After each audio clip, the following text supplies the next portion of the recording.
Hello, and welcome to our Women Who Rock social media series.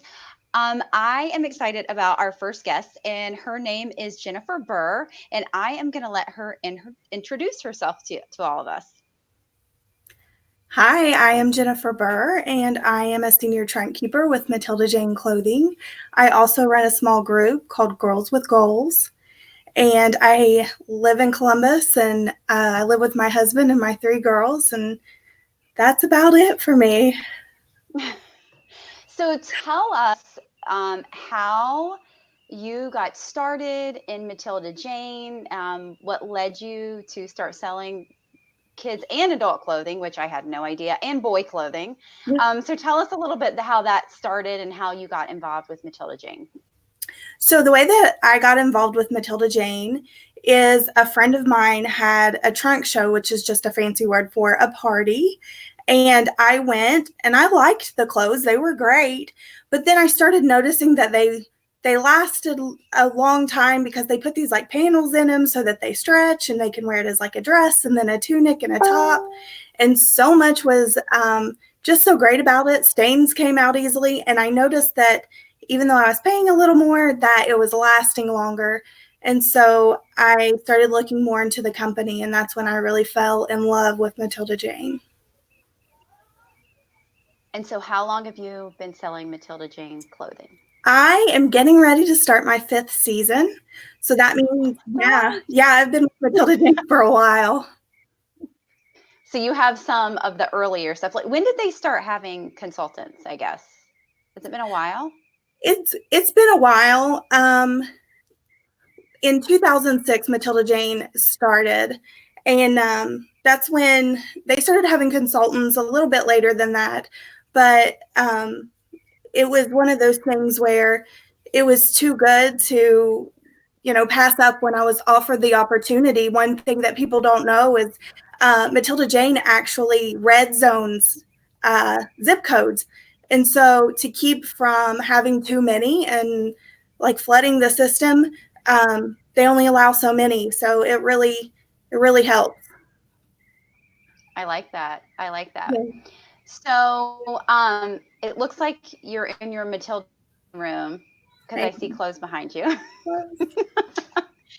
So tell us what, like, I know this doesn't have anything to do with social media, but we're going to get there, but tell us, like, who can wear Matilda Jane clothing?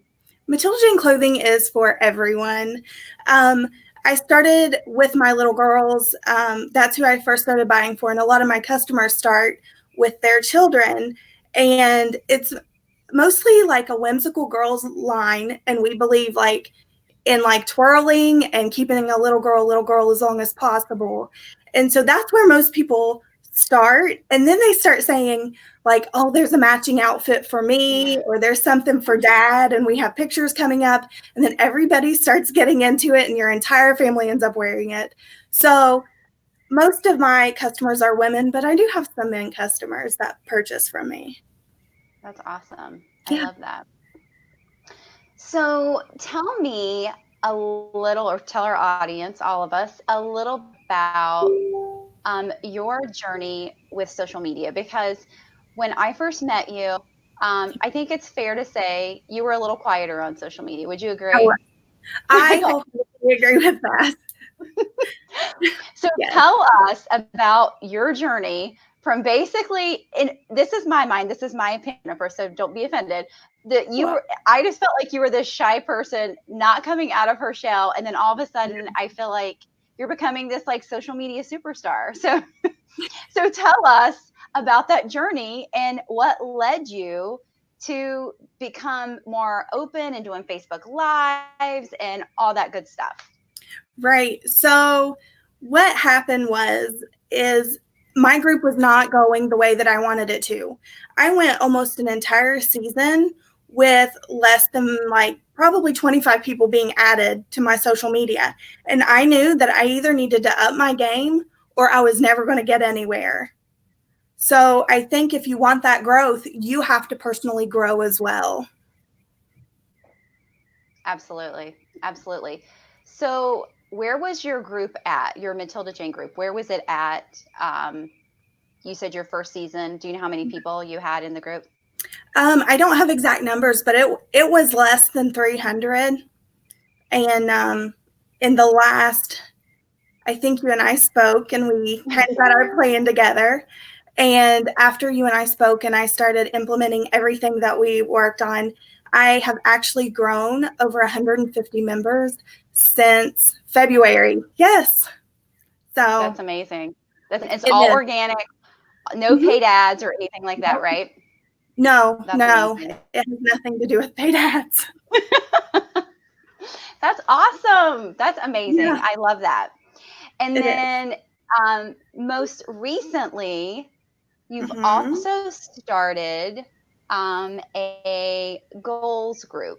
Yeah. And why don't you tell us a little bit about that? Who can join and all that good stuff? Yeah. So it is geared towards female entrepreneurs, and it was actually inspired by my friend Abby. Abby came to me and she was like, I really don't have this phenomenal um, leadership, and I'm looking for someone to help me. And so I said, what do you think would help you? And we were at dinner, and she's like, I just need to set goals. And so I started thinking about it. And when I set goals, I always do better because I have something written down and I have a direction to go. So, Girls with Goals is actually a group for female entrepreneurs just to come in once a week. I post, like, what are your weekly goals? And then halfway through the week, I check in on them. I actually send them personal messages and I'm like, hey, girl, where are you? How's your goal? And Right. that's just kind of what it is. It's really, it's a free group and it's really just for entrepreneurs to stake, here's what I want to do this week. And you're 42% more likely to hit your goal if you write it down. So just having that place to write it, and it's a safe place, that's what I wanted for everybody. What's the name of it again if they search for it? Girls with Goals. Okay. Yeah. I'm going to add that Okay. so everybody can see that. So tell us a little bit about, I know you have the Girls with Goals and you have Matilda Jane. Mm-hmm. And tell us a little bit about your personal journey with social media. And I know, and I don't still feel this way, but when I first talked to Jennifer, she was much more comfortable building relationships in person and not on social media. So Right. tell me, how has that changed? So it's changed a lot. I actually prefer social media now because it's just a great way to get involved with people, and you can see, if you do a little research on somebody, you can see what groups you have in common, and there's just always a starting point when you put forth effort on social media. And gosh, when we met, I was terrified of social media. I was always afraid something was going to go wrong. I was going to say something wrong, and those things are inevitable. Like, it's going to happen. So just be organic about it. Just let it happen and just do the best that you can. And I've come to terms with that. Like, this is who I am. You can accept it, or there are other great timekeepers out there. Right. Yeah. Right. Absolutely.